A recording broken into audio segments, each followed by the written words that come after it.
sabe cómo, nadie sabe cómo, nadie sabe cómo. Muy bien, continuamos en Nadie Sabe Cómo y ya con el esperado micro de la seguridad, con la primera parte, y nos acompaña en esta entonces el doctor José Giacometti. ¿Qué tal, doctor? Muy buenas tardes. ¿Qué tal? Buenas tardes, ¿cómo estás? Muy bien.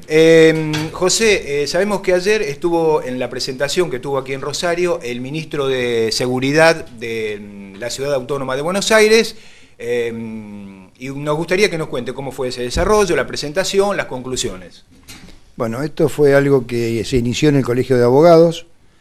Ustedes saben que hay unas jornadas bastante extensas que están haciendo el Instituto de Derecho de Ciencias Penales, y después fui nombrado yo como presidente de la Comisión de Seguridad del Colegio de Abogados, y juntos estamos tratando de hacer tareas que puedan llevar a la seguridad y al análisis.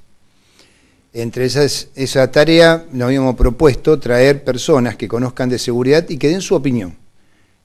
Más allá de saber que si está bien o está mal o lo que están haciendo, queremos la opinión de ellos, ver cómo trabajan, ver lo que dicen, cómo opinan en cada uno de los temas.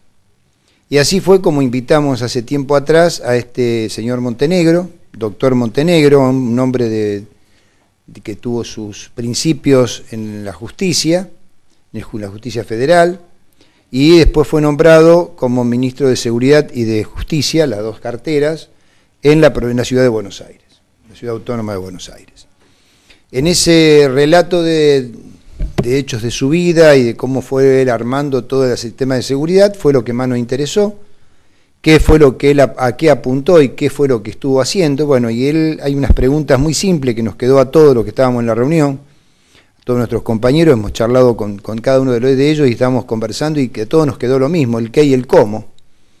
Él habla muy claro de que el qué es el que hace el político y el cómo es lo que trabaja la policía. Más, hizo ver en su explicación, en sus relatos, cómo dio igual jerarquía, tanto al jefe de policía como al jefe de asuntos internos, que allá lo tiene separado, pero tiene el mismo nivel. O sea, y el mismo nivel que tienen otras áreas. Y él es únicamente el que está por encima y que maneja a través de la orden que le transmite el gobernador o el intendente, en este caso de la Ciudad Autónoma, las instrucciones políticas. Y ven cómo la policía va a ver cómo se va a realizar esa estructura política. Y ellos le van contando, y entonces el primero que hizo fue reconocer a la función policial como tal y reconocer que tiene un gran valor esa función, y darle esa función y ese apoyo a las fuerzas policiales para que ellos puedan trabajar libremente con todo el apoyo del político para poder lograr el objetivo político buscado. Algo que siempre mencionamos permanentemente acá, que la policía tenga el apoyo político. Creo que fue lo que estamos diciendo hace años, que la policía, la única forma de trabajar y la única forma de coordinar y de coincidir en cosas es tener el apoyo político, tener la instrucción, la capacitación y todos los elementos que el sector político únicamente, porque eso es la política, apoyar lo imposible, ayudar, colaborar y guiar al hombre que va a poner la cara, va a poner el cuerpo para lograr el objetivo político en lo que respecta a seguridad. Pero siempre no es estar fuera de la política, sino siguiendo las conducciones que la política misma le impone y el camino que esta política le impone al hombre de seguridad, al hombre de calle. Hernán. Sí, doctor Giacometti, esto es una opinión muy personal, obviamente lo voy a decir con sumo respeto. ¿No cree usted que el problema, uno de los graves problemas que tiene la policía es que para importantes sectores de la población su imagen todavía sigue pegada al terrorismo de Estado, y que hay sectores políticos que están altamente ideologizados y que todavía se ven influenciados por ese supuesto vínculo, para que impide a la policía gozar de una buena imagen en la sociedad? No sé si he sido claro. Sí, yo creo que acá hay algo fundamental, tiene razón usted en algo. La policía sigue identificada con esos momentos de la época del proceso. Más allá de que siga identificado o no, la ciudadanía en sí le pierde respeto a las fuerzas, pero no el ciudadano común, el ciudadano clase media que va a trabajar todos los días. Ese hombre necesita de la policía y lo sigue respetando. El que le pierde respeto a la policía es, por un lado, el sector político que no permite que esa policía sea respetada y recuerdan permanentemente lo que pasó en ese proceso, donde ya la mayoría de la gente que estuvo en ese proceso se jubiló hace muchos años, porque los que terminamos el proceso éramos oficiales subalternos, ni teníamos injerencia en mandos, ni en operativo, ni en nada. Nosotros éramos simplemente los que estuvimos, y nos jubilamos hace 10, 15 años atrás. Son personas que prácticamente eso no vivieron, lo vivieron desde adentro como si fueran simples subalternos. No eran personas que teníamos poder de mando, que podíamos haber influenciado en algo, en las cosas que si se hacían o se dejaban de hacer. Entonces lo importante acá es que la ciudadanía vuelva a respetar de su fuerza, la vuelva a respetar, la vuelva a querer. Es lo que muchas veces hemos dicho, respetar al maestro, al cartero y al policía, al bombero, respetarlo como institución. Eso fue lo que este hombre nos transmitió desde allá. Ellos están buscando de que la ciudadanía respeten a la institución policial. Y logrando ese respeto, se logra el 90% de cómo parar el delito. Porque la ciudadanía vuelve a tener confianza en su policía, vuelve a denunciar al delincuente ante su policía porque le tienen fe, le tienen confianza. De la otra forma, lo que está pasando hoy en día es que la población pierde la confianza de la policía porque le perdió el amor, le perdió el amor a la institución, la confianza a la institución. Creo que eso es lo más claro que nos puede guiar y que coincidimos permanentemente con este hombre de una u otra forma. Giacometti, en las charlas que dio, por ejemplo, ayer Guillermo Montenegro, la charla, todo en la teoría, todo práctico, todo bien, o sea, en el pizarrón del técnico siempre la jugada sale bien, ¿no es cierto? Termina en gol. Usted cuando ve que estas charlas, él la traslada objetivamente a su trabajo, ¿usted ve que los resultados se están dando como él los plantea? Acá hay un comentario que correspondería hacer. La Policía Metropolitana es muy pequeña aún. Está en formación. Ellos están en formación. Ellos calculaban y estiman que de entre 2 y 15 años va a llevar instalar realmente la metropolitana en toda la ciudad autónoma de Buenos Aires. Por lo tanto, lo que están haciendo son muestreos. Es más o menos lo mismo que cuando hacemos una elección y decimos vamos a hacer un muestreo. Bueno, esto es lo mismo. Ellos de 14 distritos están en 3 o 4 distritos recién la Policía Metropolitana trabajando a pleno. Lo demás tiene Gendarmería, Policía Federal, Prefectura. Vamos a dividir las cosas. Tienen un buen origen, tienen un buen principio. Esperemos que al final lleguemos bien. Doctor Giacometti, sobre la Policía Metropolitana, ¿se puede crear una fuerza de esas características cuando la relación política entre la Ciudad Autónoma de Buenos Aires y el Gobierno Nacional es tan mala? Recién hacíamos mención a la guerra de la basura, todo es política. ¿Se puede realmente constituir una fuerza? Bueno, por lo menos lo están haciendo, han creado las situaciones o han creado el ambiente para poder hacerlo. Las consecuencias, por eso vuelvo a repetir, esperemos 10, 15 años a ver cómo quedó realmente y cómo queda parado esto. Creo que es un ejemplo para tomar, es un ejemplo para observar y es una medida para decir, señores, esto es posible. Habría que volverlo a poner en la práctica en otro territorio como Santa Fe, habría que ver qué efecto produce. Creo que se puede lograr con algo parecido a lo que dicen ellos, mucho más acá que en Buenos Aires. ¿El funcionario hizo mención al problema entre la ciudad de Buenos Aires y el gobierno nacional? No, en ningún momento. Lo que se hizo en la charla fue exclusivamente hablar del tema de seguridad urbana. Si usted quiere agregar algo más sobre el tema, usted justamente tocó lo que le quería preguntar. ¿Es aplicable aquí en la provincia de Santa Fe todo lo que usted estuvo escuchando y cómo se viene desarrollando? Mire, tenemos imágenes, doctor Giacometti, de las charlas de ayer, Sí, es una reunión que llevó más gente de la que esperábamos. La pensábamos hacer en el Colegio de Abogados, no se realizó porque, bueno, las perspectivas que daba la cantidad de público, estábamos suponiendo que podía sobrepasar la capacidad del colegio, y por eso recurrimos al club policial, que tiene un salón mucho más amplio, para ver si dábamos la capacidad. Y realmente la capacidad se colmó, dio una sensación de tener salón lleno, y más había gente que había quedado en el patio. Estimamos que habrá estado en 220 a 240 personas dentro del... O sea que había una expectativa por muchos barrios, muchos abogados, hubo jueces del foro local, fue mucha gente a escuchar. Fueron mucha gente a observar, a ver realmente qué decía, y creo que nadie está esperando nada especial, simplemente fueron a escuchar a alguien que nos guió y habló exclusivamente, no mezcló política y habló exclusivamente de lo que es seguridad urbana. Yo le decía antes que aparecieran estas imágenes de ayer en el Club Policial. Si usted veía que era posible trasladar algo de todo lo que expuso Montenegro aquí en la provincia de Santa Fe, sí, aplicar varios de los métodos, de los sistemas, de la forma que tiene de trabajar la seguridad en la ciudad de Buenos Aires. El método es muy sencillo, el respeto a la fuerza. Y creo que eso es lo fundamental, que lo venimos diciendo, creo que hace 3 años que estamos en el programa. Sí, señor. Bueno, hace 3 años venimos diciendo lo mismo. El respeto a la ciudadanía, a la fuerza, es lo primero que debemos lograr para poder obtener esos resultados. Muy bien, pasamos a otro tema, si te parece, Hernán.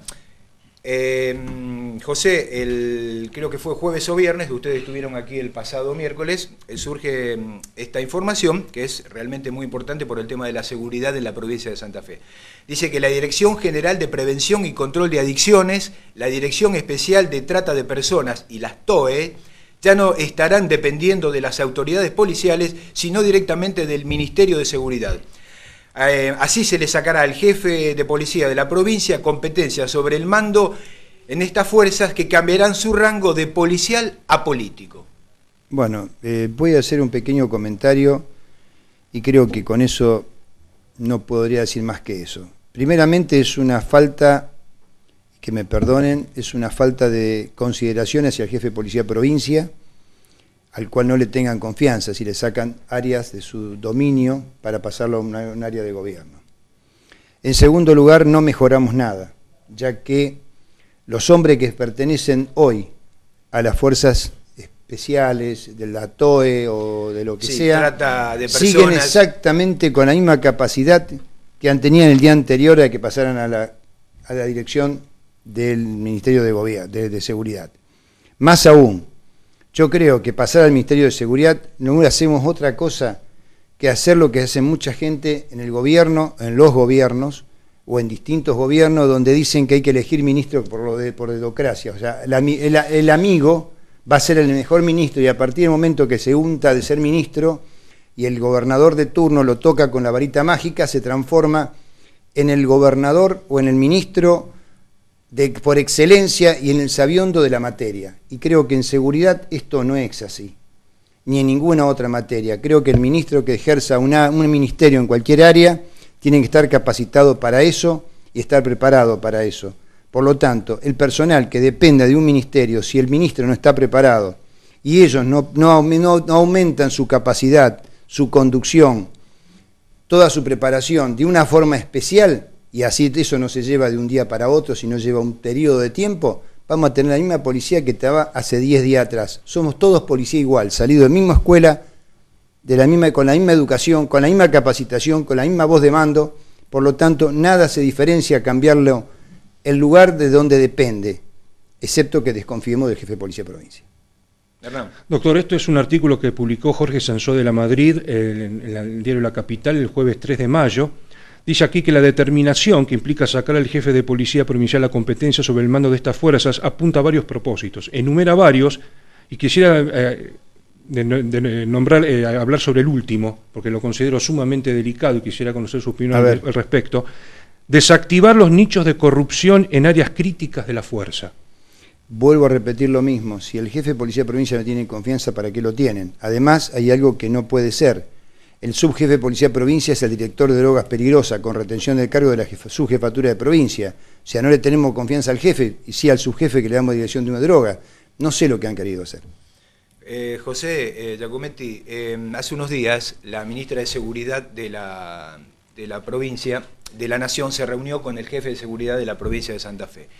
Y me parece que de acuerdo a lo que ha trascendido y lo hemos analizado, lo han analizado ustedes aquí, me parece esto que no tiene que ver con resolución o con determinaciones que le pidieron desde seguridad en Buenos Aires, estas determinaciones. La verdad que lo ignoro. Me parece que, vuelvo a repetir lo mismo, yo planteo la situación, el jefe de policía de provincia, al cual se le desglosa determinada cantidad de tropas que está bajo su conducción por, como dice usted, la noticia periodística que no la conocía, la estoy deduciendo nada más. Si yo le desgloso esa fuerza es porque tengo diferencias con él y considero que él es corrupto o que está vinculado a la corrupción.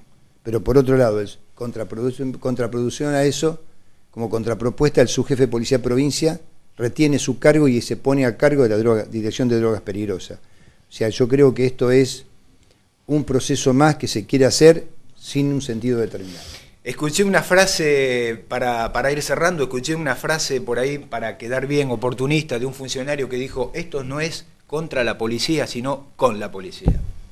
Bueno, si él lo dice, me parece muy bien. Yo creo que la policía, la mejor forma sería hacerlo con la policía, es demostrarle que realmente el gobierno le tiene confianza a las fuerzas policiales. En este caso con el doctor Rodrigo Mazzuccini. ¿Qué tal, Mazzuccini? Muy buenas tardes. Buenas tardes. Muy bien. Y el doctor José Ferrara. ¿Qué tal, José? Muy buenas tardes, bienvenidos. Buenas tardes. Muy bien, vamos a empezar esta segunda parte, pero primero las sociales en la mesa de la seguridad. Hernán. Bueno, de aquí le mando un beso a Antonella. Me dijeron aquí los doctores que usted tendría que haber participado, pero que se puso nerviosa. Caramba, acá lo hubiera tratado con todo cariño. Claro. Esperemos que en un futuro no tan lejano todos estos doctores desaparezcan y venga usted sola como integrante exclusiva de la mesa de la seguridad. Muy bien, agradecido entonces en nombre de Antonella y de los doctores, que te agradecen muchísimo tus deseos, y del doctor Adrián Ruiz también, que hoy lo tenemos ausente con aviso. Seguramente estará tomando café con Antonella. Bueno, dice la información que la presidenta Cristina Kirchner dejó constituida la comisión que deberá preparar el anteproyecto de ley de reforma del Código Penal. En el despacho presidencial recibió a sus integrantes el juez de la Corte y experto penalista Raúl Zaffaroni, uno de los impulsores de la reforma, el exministro Carlos Aslanian, por el PRO el diputado Federico Pinedo, por la UCR el diputado nacional Ricardo Gil Lavedra y por el Frente Progresista la exdiputada María Barballelata, le dicen la gringa.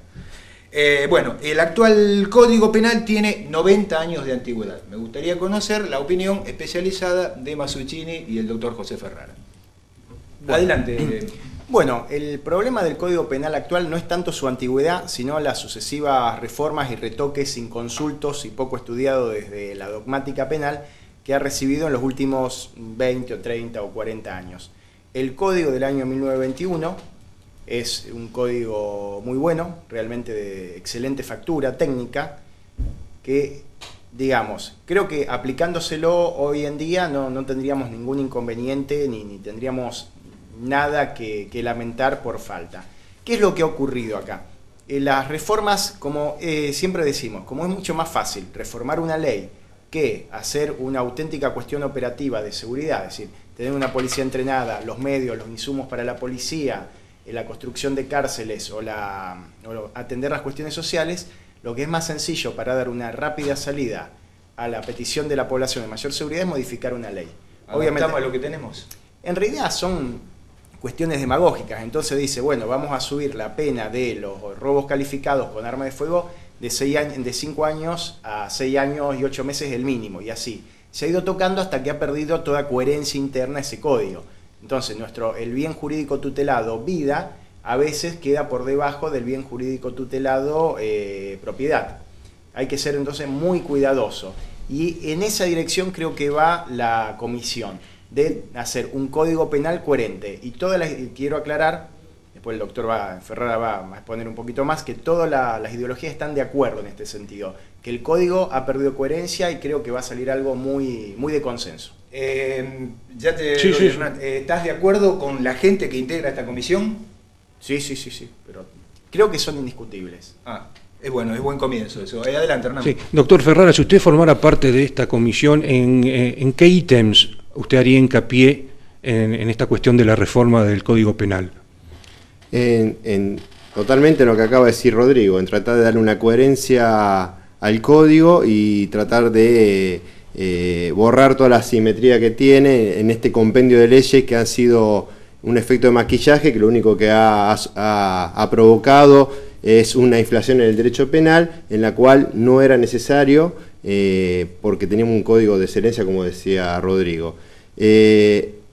Para hacer una simple acotación, ayer también se le preguntó al doctor Guillermo Montenegro sobre esta modificación de la reforma al código, y sobre la base, que también había sido una pregunta la semana pasada de usted en cuanto a la actuación que podría llegar a tener el doctor Zaffaroni. Sí, señor. Sobre esa mención, la preocupación de uno de los que estaban ahí como público era por la bandera que enarbola generalmente Zaffaroni, que es una bandera abolicionista, y le preocupaban eso porque pensaba que podía llegar a ser un código muy garantista e ir mucho, digamos, para las garantías de los imputados en detrimento de las víctimas o de algún bien jurídico tutelado. Y fue muy concreto y muy preciso Montenegro, el doctor Montenegro, dijo que no le preocupaba la actuación de Zaffaroni, como yo lo había dicho el miércoles pasado, al contrario, decía que lo veía con muy buenos ojos, que lo que se iba a tratar de hacer y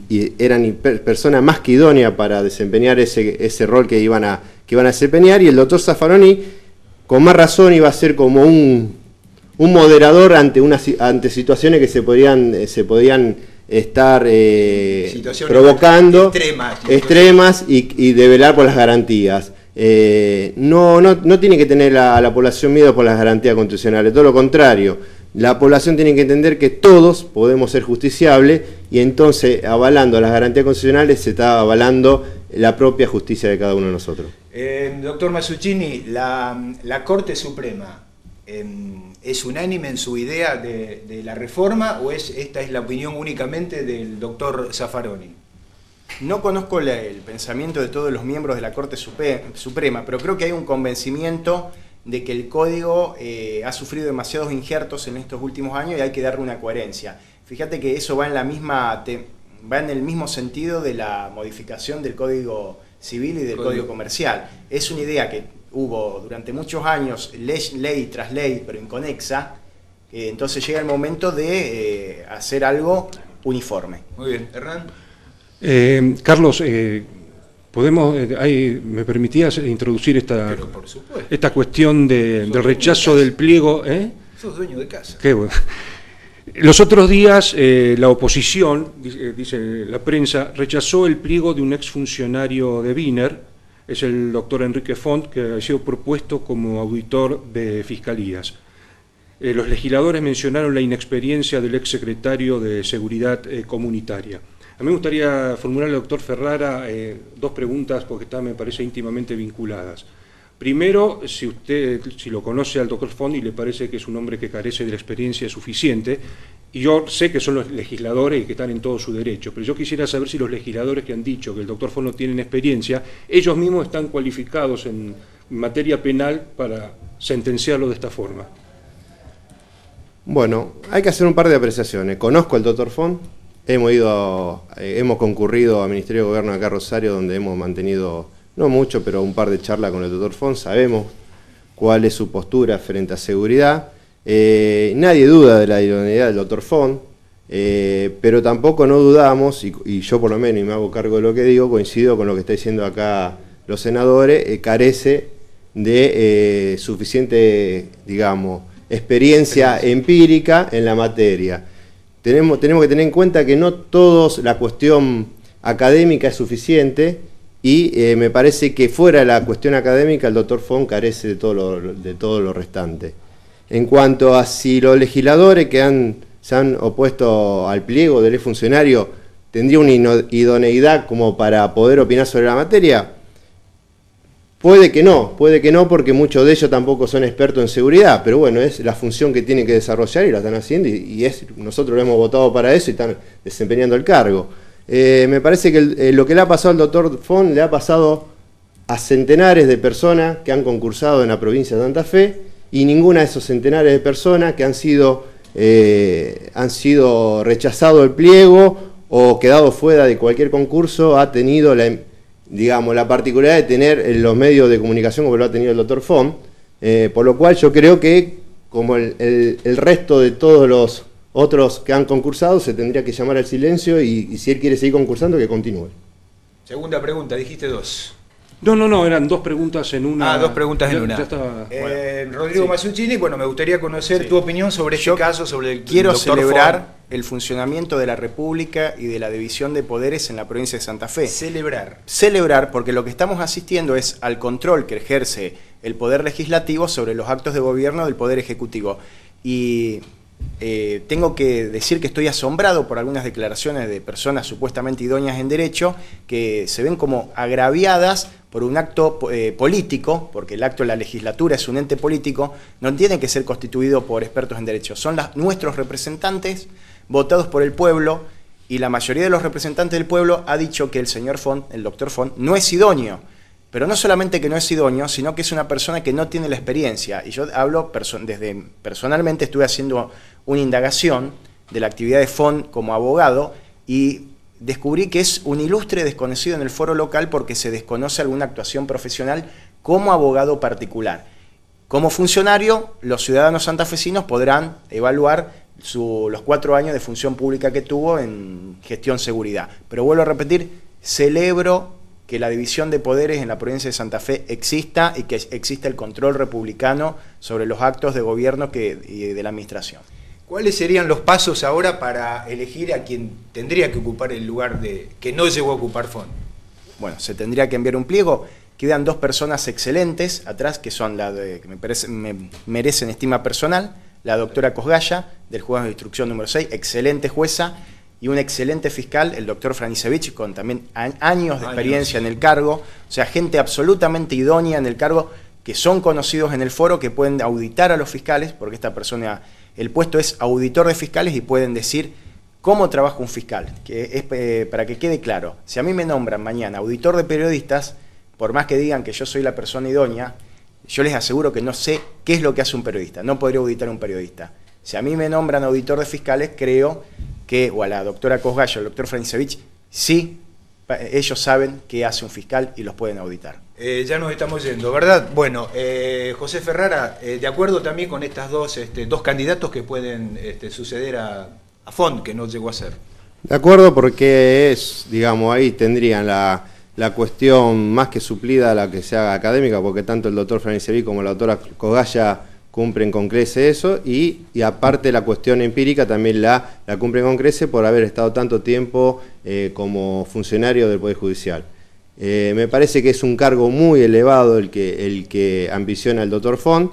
Me parece que tendría que no ir a los medios, o si ir a los medios ser totalmente objetivo y no poner su posición parcial, porque los medios generan eso, que no puede haber un contrasentido en esa posición que pone él, y ninguno de los otros que han participado tiene la misma posición que tiene él y a los medios. O sea que me parece que tiene que soportar el rechazo del pliego como cualquier otro profesional que ha soportado los rechazos de concurso y de otras circunstancias.